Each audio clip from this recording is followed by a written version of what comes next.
तो गाइस कैसे हैं आप सब लोग। द बुक ऑफ एस्पर के एपिसोड 552 के साथ हाजिर हूं। तो लास्ट एपिसोड के एंड पे हमने देखा था कि हमारा ज़ू फैन जो होता है वो मास्टर लू के सामने होता है, उसके ट्रैप में फंसा हुआ होता है। लेकिन उसी वक्त वहां पर एग्जॉल्टेड डबल ड्रैगन में से एक ट्विन आ जाता है और वहां पर आने के बाद वो मास्टर लू को मार डालता है और साथ ही हमारे ज़ू फैन के ऊपर एक एहसान कर देता है कि उसने ज़ू फैन को बचा दिया। तो हमारा ज़ू फैन अब यहाँ पर ये सोच रहा होता है कि इस बुड्ढे खूसट के दिमाग में चल क्या रहा है, क्योंकि ये डिमोनिक कल्टिवेटर है तो ये यहाँ पर किसी ना किसी फायदे के लिए इसने ये सब कुछ किया होगा। तो उसके माइंड को बिल्कुल भी समझ नहीं पा रहा था, उसको बिल्कुल भी पढ़ नहीं पा रहा था कि यहाँ पर मास्टर सोच के आ रहे हैं। और इसी के साथ ही हमारा ज़ू फैन जो होता है वहां पर फाइटिंग मूड में आ जाता है, जबकि एल्डर से कहता है कि लड़के जहां पर डरने की जरूरत नहीं और ना ही जहां पर फाइटिंग मूड में आने की जरूरत है। अगर मैं जहां पर तुम्हारे लिए आया होता तो फिर तुम्हारे ऊपर अटैक करता, ना कि मास्टर लू के ऊपर अटैक करता। तुम्हारे लिए जहां पर उस बुड्ढे घुसट को मार डाला। तो अगर तुम जहां पर अभी भी ये सोच रहे हो कि मैं उसकी साइड के ऊपर हूं तो फिर तुम जहां पर बहुत ही गलत सोच रहे हो। तुम्हारा ज़ू फैन जो होता है उसकी बात सुनने के बाद सोच रहा है कि मैं इसकी बात के ऊपर भरोसा क्यों करूंगा। और इसी के साथ ही उसे रिस्पेक्ट देते हुए कहता है कि एग्जॉल्टेड सर आपका बहुत बहुत शुक्रिया कि आपने जहां पर मेरी मदद की।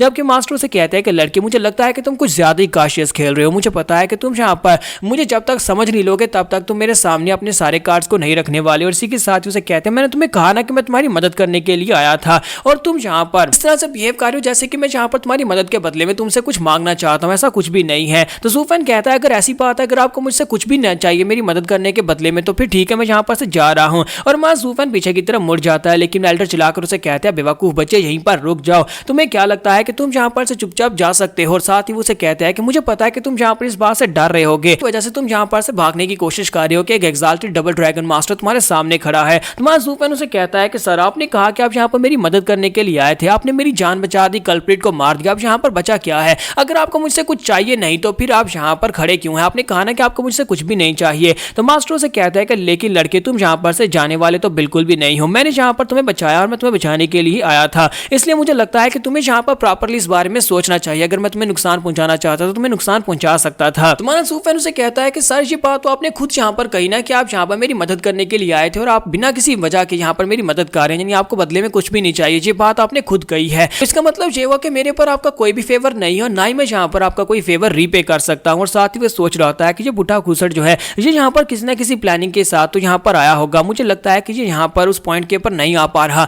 ये बहुत ही जल्दी उस पॉइंट की बात करेगा जिसके लिए यहाँ पर आया था। लेकिन फिलहाल के लिए मुझे यहाँ पर कोई भी एक्शन लेने की जरूरत नहीं है, क्योंकि मुझे पता चल चुका है कि ये मेरे खिलाफ तो बिल्कुल भी नहीं है। तो सामने वाले एल्डर उसे कहते हैं कि चलो ठीक है, मैं बात को जरा घुमा कर करता हूँ। अच्छा ठीक है, मैंने यहाँ पर तुम्हारे लिए मास्टर लू को मार डाला और तुम्हारी मदद हो गई, तो अब बदले में तुम्हें भी यहाँ पर मेरी मदद करनी चाहिए। तुम्हारा ज़ू फैन कहता है कि लेकिन मैं यहाँ पर तुम्हारी मदद क्यों करूंगा। तो वो उसे कहते हैं कि जरा सोच कर देखो, अगर तुम यहाँ पर मास्टर लू को मार डालते तो फिर क्या होता। यहाँ पर पूरी की पूरी जो उनकी बीस्ट टेमिंग सेक्टर वो तुम्हारे पीछे लग जाते। लेकिन अब जबकि मैंने यहाँ पर तुम्हारे लिए मास्टर लू को मार डाला है तो बीस्ट टेमिंग सेक्टर के लोग कभी भी यहाँ पर मेरे खिलाफ तो कुछ भी नहीं कर पाएंगे। और मास्टर लू की मौत जो है वो यहाँ पर रूल्स के मुताबिक हुई है। तुम्हारा ज़ू फैन उसे कहता है लेकिन फिर भी वो लोग तो मेरे पीछे ही आने वाले हैं, क्योंकि मास्टर लू यहाँ पर मुझे अपने प्लान का शिकार बनाने वाले थे और मुझे यहाँ पर अपनी इल्यूजन में फंसाकर मारना चाहते थे और उनके सभी डिसाइपल्स की मौत मेरी वजह से हुई है। तो पूरे का पूरा बीस्ट टेमिंग सेक्टर तो मेरे ही खिलाफ है। अगर आप वाकई में यहाँ पर मेरी मदद करना चाहते हो तो क्यों ना आप जाओ जाकर पूरे के पूरे बीस्ट टेमिंग सेक्टर को बर्बाद कर दो, किसी एक को भी जिंदा मत छोड़ो, फिर मेरी मदद हो जाएगी। तो मास्टर आगे हंसना शुरू कर देते हैं और कहते हैं कि जब हमारे प्रेशियस डिसाइपल ने जहाँ पर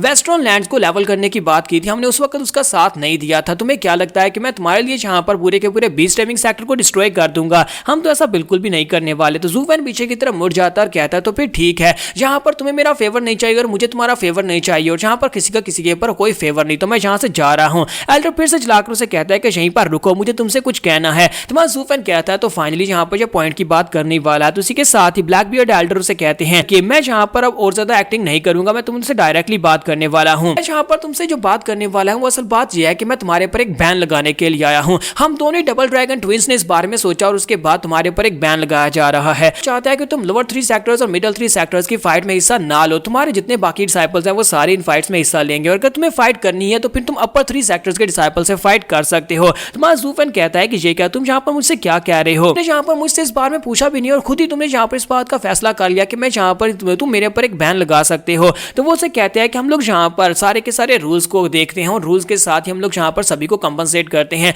हम लोग यहाँ पर डबल ड्रैगन मैनर में क्या करते हैं, जितने भी दूसरे सेक्टर्स होते हैं वो सभी लोग आकर फाइट करते हैं और अपनी पावर्स को शो ऑफ करवाते हैं और उसी के बाद में पता चल जाता है कि वो सभी सेक्टर्स का लेवल क्या है और सभी को यहाँ पर रैंकिंग्स दी जाती हैं। लेकिन जबकि लोअर 3 सेक्टर्स में से तुम्हारी पावर लेवल बहुत ज्यादा है और अभी तक तुमने एक पूरे के पूरे सेक्टर को डिस्ट्रॉय कर दिया हुआ है और अगर तुम यहाँ पर किसी दूसरे सेक्टर को भी डिस्ट्रॉय कर दोगे या फिर कोई दूसरा सेक्टर जो है तुम्हारे डर की वजह से फाइटिंग में हिस्सा ही नहीं लेता, तो फिर बताओ कि हम लोग यहाँ पर दूसरों की पावर लेवल को कैसे जांच पाएंगे। मेरे कहने का मतलब यह है कि तुम यहाँ पर मिडिल 3 सेक्टर्स और लोअर 3 सेक्टर्स के लिए बहुत ज्यादा स्ट्रॉन्ग हो, तुम यहाँ पर अपर 3 सेक्टर्स के एक फाइटर में से हो, इसी वजह से तुम्हें अपर 3 सेक्टर्स में ही फाइट करनी चाहिए। तुम्हें इस बार में परेशान होने की जरूरत नहीं है कि तुम्हारा डीमन स्कीमिंग सेक्टर जो तुम्हारे बिना यहाँ पर फाइट को हार जाएगा, नहीं, तुम्हारे डिसाइपल जो है वो पूरी तरह से इसलिए इस लायक हैं कि वो मिडिल 3 सेक्टर्स को हराकर तुम्हें अपर 3 सेक्टर्स में पहुंचा दें, और जैसे ही अपर 3 सेक्टर में तुम्हारी फाइट स्टार्ट होगी तुम वहां पर फाइट कर सकते हो। मासूफन कहता है कि तुम्हें ऐसा क्यों लगता है कि हम लोग यहाँ पर अपर 3 सेक्टर्स के लिए एम कर रहे हैं। मास्टर ब्लैकबियर्ड उसे कहता है कि तुम सभी डिसाइपल्स को देखकर ही मैं बता सकता हूं, तुम्हारे सभी डिसाइपल्स जो इथेरियल स्टेज में है, इसका मतलब यह है कि वो सभी लोग यहाँ पर इस लायक हैं कि वो अपर 3 सेक्टर्स में हिस्सा ले सके और अपर 3 सेक्टर में पहुंच सके। मासूफन उसे कहता है कि ये बात तो ठीक है कि मेरे डिसाइपल जो है वो यहाँ पर मुझे अपर 3 सेक्टर में पहुंचा सकते हैं,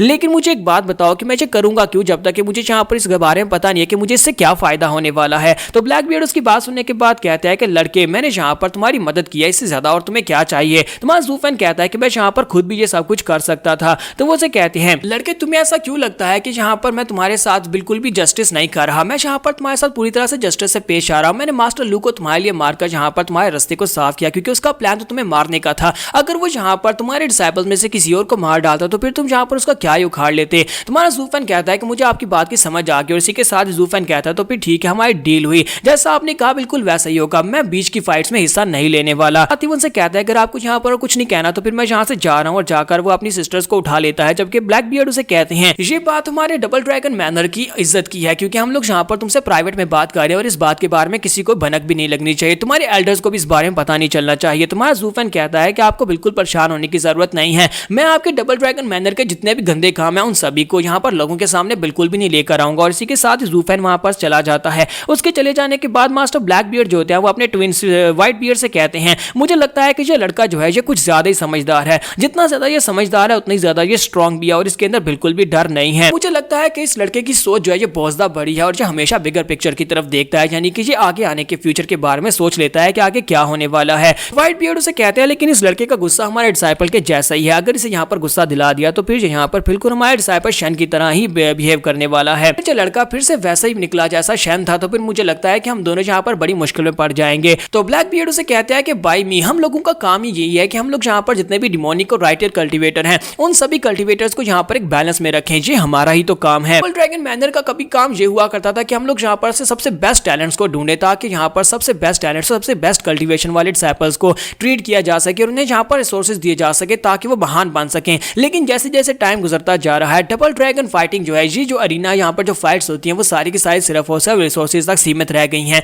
जितने भी कल्टीवेटर्स और जितने भी फाइटर्स यहाँ पर आते हैं वो सभी सेक्टर्स के लोग यहाँ पर सिर्फ और सिर्फ रिसोर्सेज के लिए फाइट करते हैं या फिर पोजीशंस के लिए फाइट करते हैं। उनमें से कोई भी यहाँ पर ये नहीं सोचता कि हम लोग यहाँ पर उनमें से टैलेंट्स को ढूंढने की कोशिश कर रहे हैं, और मुझे लगता है कि इस बार फिर से हमें यहाँ पर वैसा ही एक टैलेंट मिलने वाला है। तो व्हाइट बियर्ड बाय मी उसे कहता है कि मुझे लगता है कि हम लोग भी यहाँ पर वेस्टर्न लैंड्स की तरह काफी ज्यादा बदल गए हैं, जिस तरह से वक्त बदल गया उसी तरह हम लोग भी यहाँ पर बदल गए, और हम लोग ने यहाँ पर सिर्फ और सिर्फ रिसोर्सेज को ही बांटने के ऊपर ध्यान दिया, और कभी यहाँ पर इस बारे में नहीं सोचा कि शन की तरह हमें दोबारा यहाँ पर कोई कल्टीवेटर मिल सकता है जो बहुत ज्यादा पावरफुल हो। लेकिन मुझे लगता है कि इस बार ये लड़का यहाँ पर सब कुछ चेंज कर देगा। इस लड़के के यहाँ पर आने के बाद ये जो कंपटीशन होगा ये काफी कुछ बदल कर रख देगा। ब्लैक बियर्ड मास्टर जो होते हैं व्हाइट बियर्ड से कहते हैं कि अगर शन यहाँ पर वापस हमारे पास आ जाता है तो मैं यहाँ पर उसको तलवार वापस कर दूंगा। तो व्हाइट बियर्ड उसे कहते हैं कि वाकई में तुम ऐसा करोगे, और इसी के साथ ही हम बिल्कुल खामोश हो जाते हैं और उसे कहते हैं ठीक है, तुम जैसा तुम्हें ठीक लगता है तुम वैसा करो। और यहाँ पर हमारी एपिसोड 552 का एंड हो जाता है। तो एपिसोड की एक्सप्लेनेशन अच्छी लगी हो तो कमेंट करके जरूर बताइएगा, वीडियो को लाइक करना मत भूलिएगा। Thank you.